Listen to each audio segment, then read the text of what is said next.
Welcome, everyone.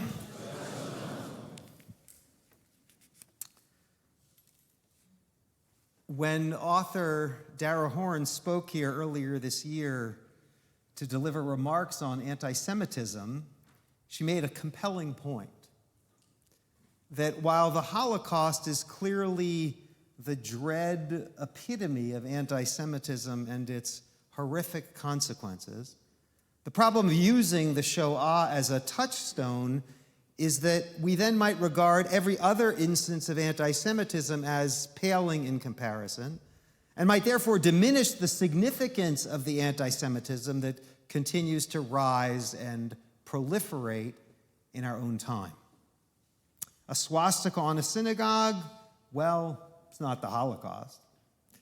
Arson on Passover at a Jewish governor's home? Well, it's not the Holocaust. Student protests that go over the line of protected speech to paint all supporters of Israel as genocidal monsters and create an atmosphere of intimidation that obstructs university education? Well, it's not the Holocaust. Her insight echoes for us this week on this Shabbat, as we've heard, that directly follows Yom HaShoah. It also echoes in the wake of this week's report by the Anti-Defamation League that 83% of American Jewish college students report having either experienced or witnessed an act of anti-Semitism since the attacks of October 7th.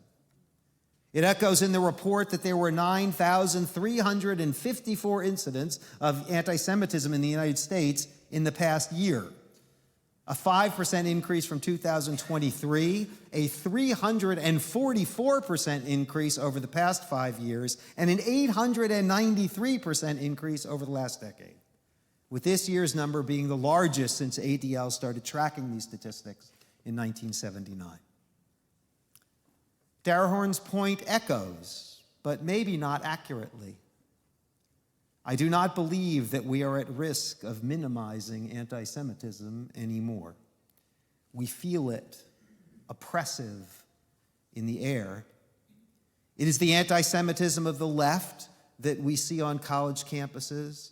It is the anti-Semitism of the right that we see in the spewing of anti-Semitic rhetoric on the Twitter accounts of administration officials. It is there in right-wing neo-Nazi Holocaust denial and in left-wing denial of Israel's right to exist. It is fueled by a sense of cultural permission to say brute and hateful things of our neighbors, by the disappearance of any sense of stigma attached to the most vile bigotry. Anti-Semitism today is more dangerous, not less, because it swims in a cesspool where hatred is normalized. And all of it permitted, fueled, and strengthened by a worldwide swing towards authoritarianism that diminishes the rights and dignity of anyone who does not toe the strong man's line. So in short, anti-Semitism is real, and we should be wary of attempts to dismiss its significance. And precisely because anti-Semitism is real, and precisely because we have good reason to be afraid, we should be aware of something else. The fact that our fear makes us vulnerable to manipulation by forces that might not have our best interests in mind. More specifically, in this moment, we should not be deceived by actions taken in the name of fighting anti-Semitism that have nothing to do with anti-Semitism itself. To quote Wesleyan University President Michael Roth, "Jew hatred is real, but today's anti-Semitism isn't a legitimate effort to fight it." Roth is referring, of course, to the vast funding cuts threatening universities like Columbia and Harvard, theoretically to get them to reform campus cultures and procedures so that Jewish students will feel more safe. Let's be clear, universities have a long way to go in this regard, as is their legal obligation in keeping with Title VI of the Civil Rights Act of 1964. Critics from the left and the right, leading intellectuals, have accurately said that universities have become complacent and need to seriously re-examine what it means to create a diverse culture of vibrant but non-threatening discourse.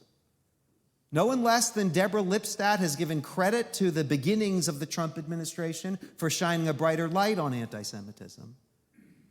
But she has also criticized the administration's overreach, because the federal government has a concomitant obligation to abide by the law of Title VI in how it evaluates the withdrawal of funding, including by engaging with the reforms that schools have already taken. But that is not what we are seeing in the actions of this administration. Title VI has been vital to the protection and thriving of minorities on campuses in the 60 years that it has been in effect. But I want to be more specific and, for a moment, more tribal. You know that I and we as a congregation, true to our Reformed Jewish ideals, tend to be universalist in our concerns. We believe that we are one humanity created by one God with ethical responsibilities to one another, Jew and non-Jew alike. But what I'm about to say is as self-interested as it is universal, specifically out of concern for the well-being of our tribe, the Jewish people. So let's bracket for a minute what the administration's combat with America's universities means for higher education or for the vitality and legitimacy of the Bill of Rights. Let's just stay tribal for a moment. When, in the name of fighting anti-Semitism, funding is cut for life-saving research, that's not good for the Jews.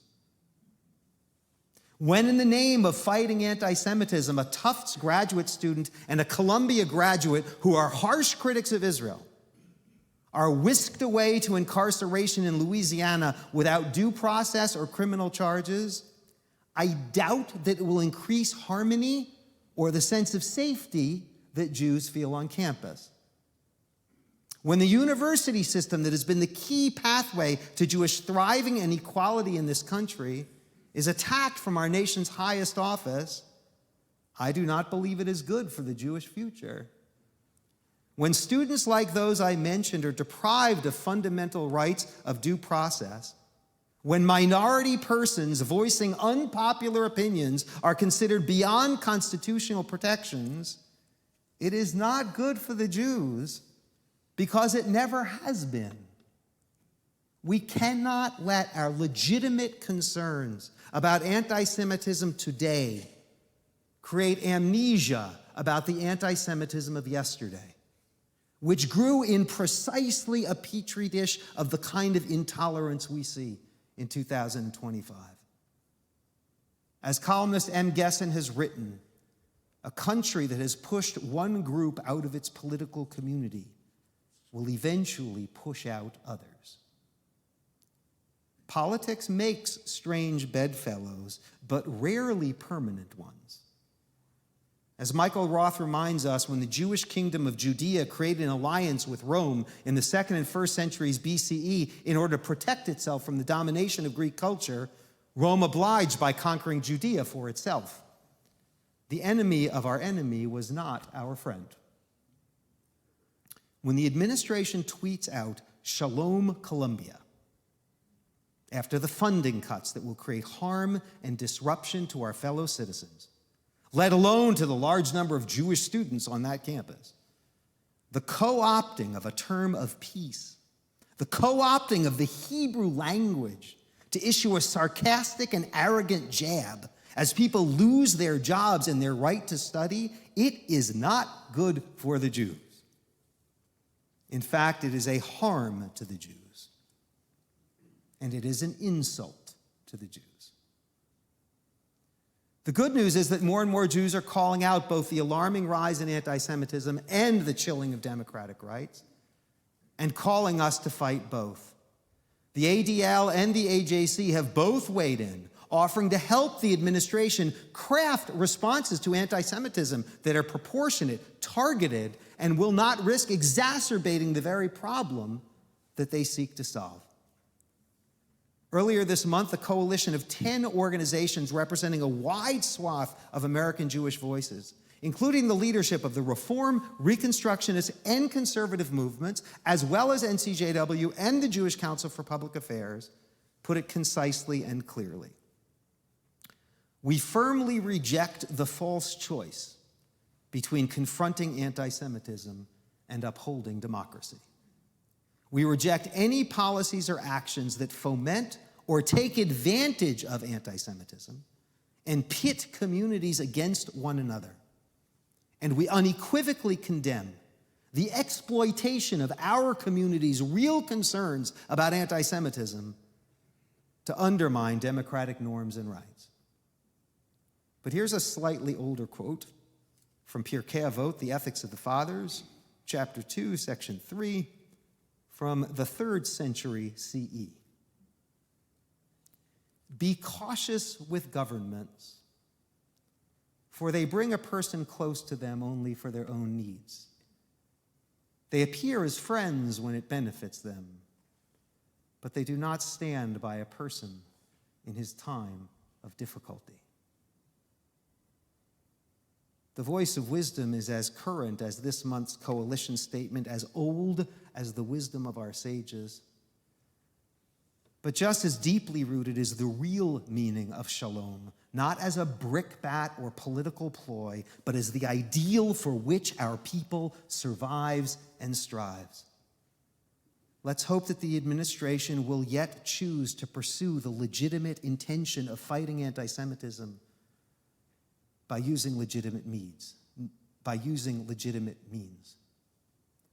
Because our tradition critiqued the ruling powers, but it also prayed for the ruling powers. This Shabbat between Yom HaShoah and Yom HaZikaron and Yom HaAtzmaut is called Shabbat Tekumah, the Shabbat of renewal, because it lands between Yom HaShoah and Yom HaAtzmaut, between the day commemorating the decimation of our people and the day celebrating our rebirth. A reminder that anti-Semitism is real, but that our people has the spirit and the hope, the vision of shalom to endure. The spirit and the hope and the vision, and God willing, the wisdom too. Shabbat Shalom.